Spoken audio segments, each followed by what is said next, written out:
Ever seen someone go from a regular person to a king? Well, get ready, because I'm about to show you 10 jaw-dropping moments when LeBron James did things that seemed impossible. The year is 2006 and the basketball world is holding its breath. Why, you ask? Because a young LeBron James is stepping onto the playoff stage for the very first time. It's like everyone collectively whispered, "All right, King James, show us what you got." Now, mind you, LeBron was just 3 seasons into his NBA journey. No pressure, right? But boy, did he rise to the occasion. With the Cavs, a team that had been playoff deprived for 7 whole years, LeBron swoops in and drops a triple-double like it's no big deal. 32 points, 11 rebounds, and 11 assists. Oh, did I mention he was only 21? Yeah, the youngest player to pull off a triple-double with those insane stats in a playoff game. Fast forward to 2007, the Cavs are grappling with the Pistons in the Eastern Conference Finals. It's like a classic underdog story. The series is tied, tension is in the air, and LeBron's like, hold my Gatorade. The game stretches into double overtime, and guess what? LeBron goes into turbo mode. He scored 29 of Cleveland's 30 points in those nail-biting extra minutes. And the Pistons? Well, they could have put their entire team on him, brought in the mascot for good measure, and LeBron would still find a way to score. With 2 seconds left in double OT, amidst the sea of Pistons defenders, LeBron pulls off a layup that seals the deal. I mean, it's like saying, guys, I know you're trying to stop me, but I'm LeBron James. And that layup, that's like the exclamation point on his declaration. It's a regular season game. We're talking years back in 2012, and yet there's this LeBron James play that still echoes through basketball chatter. I mean, if a play's making waves after more than a decade, you know it's got to be wild. So we're in a game against the Bulls. LeBron's on the court doing his LeBron thing, but here's the kicker. He pulls off a move that's so outrageous, it practically engraves his name in the NBA's Highlight Hall of Fame. Here's the scene. Dwayne Wade gets the ball and Mario Chalmers decides it's showtime, setting a screen for LeBron. Now, John Lucas, that's the poor guy guarding Chalmers, decides at the last millisecond that he's going to stick with LeBron instead. Bad move, John. With impeccable timing, D. Wade knows exactly when LeBron's about to hit the rim. He tosses this perfect alley-oop, and what does LeBron do? He defies gravity. Seriously, he leaps through the air, catches the ball mid-flight, and slams it home with all the force of a freight train. Now keep in mind, John Lucas is just standing there, probably rethinking his career choices. LeBron doesn't even give him a second thought. He flies over Lucas like it's just another day at the office. No push-off, no fancy tricks, just pure athletic wizardry. Let's be real here, folks. In the NBA, you're not supposed to make moves like that, especially not against an actual defense in the actual game. But this is LeBron we're talking about. All right, gather around because what I'm about to tell you is style points history. We're diving into Game 6 of the Eastern Conference Finals, a game where the pressure on LeBron was so intense it could have turned coal into diamonds. Imagine this, LeBron James, 1 loss away from wrapping up his 2nd consecutive season with the Big Three without snatching that coveted championship ring. And let's not forget the shade he'd taken after his not 1, not 2, not 3 speech. The critics were circling like hawks. Boston's arena packed with rowdy fans practically writing off LeBron's hopes. They were ready to sing the swan song of his championship aspirations. But guess what?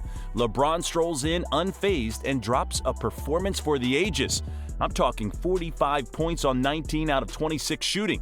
He's not just scoring, he's snatching 15 rebounds like it's a walk in the park. It's like he's wearing a cape out there against Boston's own Big Three in a court that could have made an opera house seem serene. LeBron's like, hold my talents. He leads his team to a season-saving victory. Let's set the stage for some legendary basketball drama. It's the 2016 Finals, and the Warriors are up 3-1. People are already writing eulogies for LeBron's hopes, the Cavs, and probably Cleveland sports luck in general. No team in NBA history had ever come back from a 3-1 Finals deficit. And let's not forget, the Warriors were riding high after smashing the regular season wins record. Not exactly an easy opponent. But you see, by this point in his career, folks had learned not to bet against King James when the chips were down. And oh boy did he deliver. It was like watching a video game come to life. Over the next 2 games, LeBron goes full-blown supernova, 41 points each time, plus a side of 24 rebounds, 18 assists, 7 steals, and 6 blocks. I mean, who does that? Then comes the grand finale, Game 7. This is where legends are born. LeBron whips up a triple-double masterpiece, 27 points, 11 rebounds, 11 assists, 2 steals, and 3 blocks. The cherry on top, he becomes the third player ever to snag a triple-double in a Game 7 of the Finals. Oh, and here's the twist. He also leads both teams in every single statistical category for the entire series. Talk about carrying a team on your back. Now, winning an NBA title is a big deal, no doubt, but this one was like the extra special sauce. Not only did they do what no one thought possible by roaring back from that 3-1 cliff, but it was also Cleveland's first major professional sports championship. Let's go back to a moment that literally changed the course of history. It's just 3 words, but those words carry the weight of legends. The block, blocked by James. You hear those words, and in a flash, you're transported to a play that's etched into every basketball fan's memory. It's a snippet of an announcer's call that will echo an NBA lore for generations. Now let's talk about this play's impact. LeBron leading the Cavs in that epic 3-1 comeback? Well, it might not have happened without this jaw-dropping intervention. Under 2 minutes left in Game 7, tied score. The Warriors have a golden 2-on-1 fast break, and the only obstacle in their path is J.R. Smith. In most cases, that's a surefire 2 points. But this equation doesn't account for one factor: LeBron James. Just as Andre Iguodala thinks he's got an easy layup to steal the lead, enter LeBron. In an instant, he goes full superhero mode. That rejection right there, the distance he covers, the timing, it's as if he had a crystal ball. And guess what? The Warriors didn't score a single point after that. But let's zoom in on the block itself. It's not just a play, it's a statement. LeBron's relentless athleticism and determination are on full display. Cleveland, this one's for you. LeBron turned doubt into dust, turned dreams into reality, and he did it with a single play that still gives us chills. It's not just a block, it's a symbol of a city's triumph and a player's legacy. So LeBron's team is down by 3 points with just 3 seconds left on the clock, 0 timeouts, and the ball at their own baseline. The game's practically a done deal, right? But remember, it's not over till it's over. Let's rewind to a game in 2017 against the Wizards, where the Cavs found themselves in this seemingly impossible position. Now, here's where the magic of LeBron James kicks in. The Cavs, unfazed, knew that with King James on their side, anything's possible. So with the precision of a seasoned quarterback, Kevin Love launches a two-handed chest pass that traverses almost the entire court. And who's at the receiving end? LeBron, of course. But here's where it gets wild.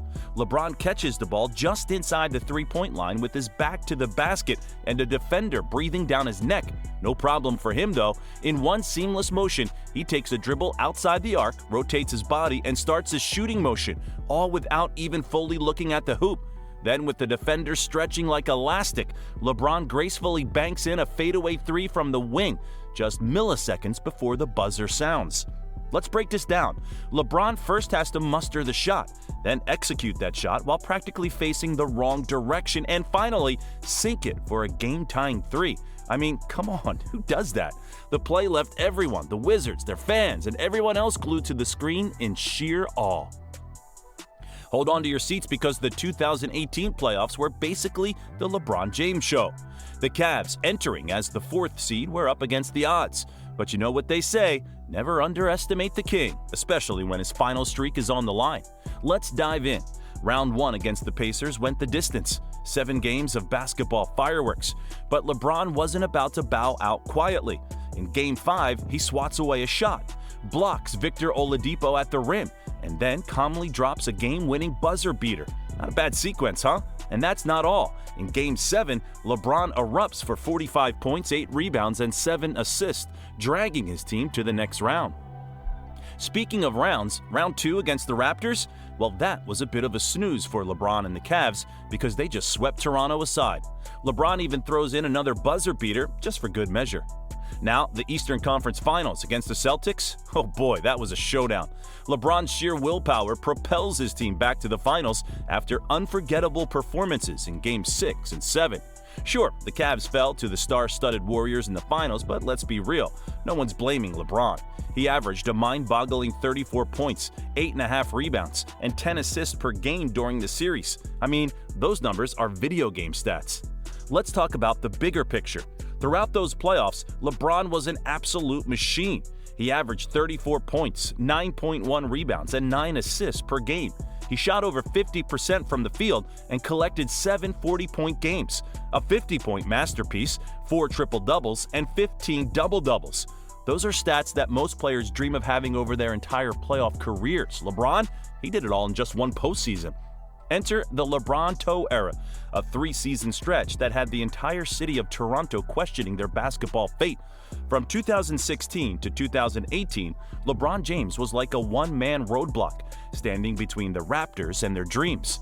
It's like the Raptors drew the unlucky straw facing off against the Cavs in 3 consecutive postseasons, only to be sent packing each time. But it's not just about wins, it's about how LeBron dominated. The Cavs didn't just win, they demolished Toronto, racking up a 12-2 record in those series. The Raptors tried everything, but there was no stopping LeBron. He took the floor with a mission, and he delivered every single time. His playoff numbers against Toronto were jaw-dropping, averaging 31.1 points, 8.4 rebounds, and 7.6 assists in under 40 minutes per game, all while shooting nearly 60% from the field. Sure, players tend to have matchups where they shine, but usually the opposing team adjusts. Not here. LeBron's reign over Toronto was so undeniable that it became known as the LeBronto saga. During a 2018 game, in the midst of LeBron's 43-point clinic, the play-by-play announcer Mark Jones christened Toronto as LeBronto. It was like the city itself was under LeBron's rule. Now, here's the kicker. These weren't pushover Toronto teams. In 2016, they were the 2nd seed, in 2017, the 3rd, and in 2018, the 1st in the conference. The fact that the Raptors made it to the 2019 finals for the first time in franchise history was, in part, due to LeBron finally leaving the Eastern Conference. LeBron James wasn't just a basketball player, he was the Raptors' boogeyman, the enigma they couldn't crack. The LeBronto era might be over, but its impact on the Raptors and the city of Toronto is unforgettable. The battle against Father Time is a legendary one, and while they say Father Time remains undefeated, LeBron James might be giving him a run for his money. At the ripe age of 37 in his astonishing 19th NBA season, LeBron still managed to put up numbers that scream MVP. Seriously, MVP-like numbers. Check this out. He finished the season with an average of 30.3 points, 8.2 rebounds, and 6.2 assists per game, all while shooting above 50% from the field. Let that sink in. We're talking about a 37-year-old doing things that 20-somethings struggle to match. It's like he's bending the rules of aging or something. You know how rare this is? The answer? Rarer than a unicorn. No one, absolutely no one, has done what LeBron did at this age. And he makes it seem as smooth as a Sunday stroll. Let's put it into perspective. We're talking about the top points per game averages for all-time greats in their 19th seasons. Kareem Abdul-Jabbar managed 14 points, Carmelo Anthony 13, John Stockton 10, Tim Duncan 8, Vince Carter 8, and Jason Kidd 6. LeBron? He's in a league of his own, breaking records and defying expectations.